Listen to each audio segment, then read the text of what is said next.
धुले के गोलमोहर विश्राम गृह के जीर्णोद्धार कार्य को लेकर अब सियासी घमासान शुरू हो गया है। हाल ही में शहर में 3 करोड़ रुपए की लागत से गुलमोहर विश्राम गृह के पुनर्निर्माण कार्य का शुभारंभ किया गया। इस योजना का उद्घाटन खुद पालक मंत्री जयकुमार रावल ने किया था। धुले शहर में गुलमोहर विश्राम गृह का जीर्णोद्धार कार्य शुरू हो गया है। हाल ही में पालक मंत्री जयकुमार रावल ने इस कार्य का उद्घाटन किया। अब इस स्थान पर 3 करोड़ रुपए की लागत से गुलमोहर विश्राम गृह बनाया जाएगा, लेकिन अब ठाकरे गुट की शिवसेना ने इस परियोजना पर गंभीर सवाल उठाए हैं।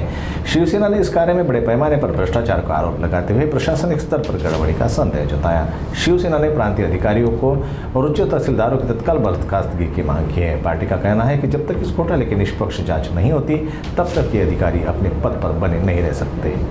शिवसेनेच्या शिष्टमंडळाने 4-5 दिवसापूर्वी प्रांत अधिकारी यांची भेट घेतली होती आणि त्या भेटीमध्ये शहरामध्ये जो मुरुम माफियाने जो धुमाकूळ घातला आहे, डबर माफियाने जो धुमाकूळ घातला आहे, टोन्स क्रशर असतील त्यांनी जो धुमाकूळ घातला आहे, खनिज संपत्तीची लूट चालली, त्या संबंधी आमची तक्रार होती आणि आम्ही त्यांना सांगितलं होतं की हे फक्त म्हणजे ह्या ज्या अपर तहसीलदार आहेत हिंगे मॅडम यांच्या सगळ्या आशीर्वादाने हे चालू आहे, हप्तेखोरी चालू आहे प्रचंड प्रमाणामध्ये।